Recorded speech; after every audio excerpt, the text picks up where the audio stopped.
Kiukweli mimi nilikuwa na mind Diamond na wa mind Wasafi na wa mind wa Kinatale kwamba hii inawezekana vipi msanii mnakubali atoke anaondoka kwenye management.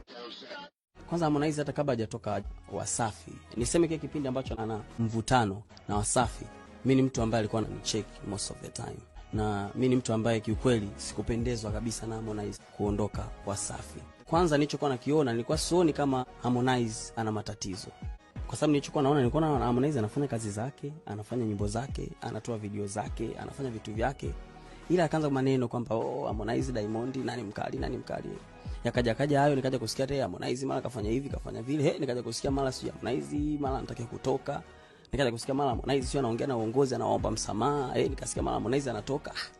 Kiukweli mimi sikupendezewa na ile swala. Na mimi complaint zangu zote nilikuwa nazipeleka kwenye management. Kwa sababu ni msanii ambaye amemtoa mbali mpaka pale alipofika. Alafu na yeye kumwacha aondoke. Mimi mwenyewe msanii bro. Mimi mwenyewe na niko kwenye label ambayo tuko wote na Harmonize. Leo nikifurahia Harmonize anatoka Wasafi, kesho hata mimi nitatoka. Leo nikiona Harmonize anakuja na wa please viongozi kwamba bwana kama kuna tatizo, kama kuna nini, alafu bado management inakataa. Mimi automatically lazima nione kwamba why this is not fair. Kwa kiukweli mimi nilikuwa na mind Diamond na wa mind Wasafi na wa mind wa Kinatale kwamba hii inawezekana vipi msanii mnakubali atoke anaondoka kwenye management. Na mimi ndo mtu ambaye nilikuwa niko na complaint kubwa sana.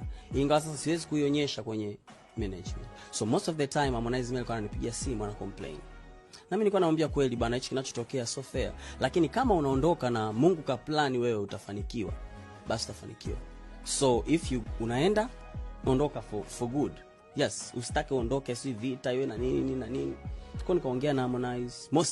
Ilikuwa ipiti siku hajanipigia. Tunaweza tukaongea hata masaa matatu. Naona?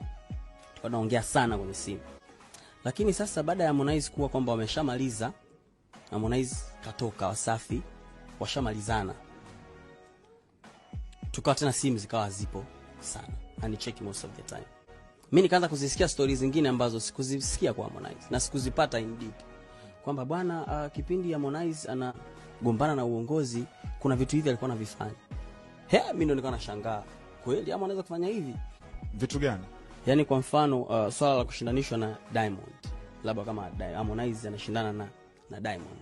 Nikasikia kwamba Harmonize kuna watu wanawatafuta watu wa mablog anawalipa amshindanishe na Diamond. Yaani wao wana create hiyo image. Yaani ionekane kwamba yeye anashindana na Diamond. Sasa mimi ndio ndio nikazifikiria sasa.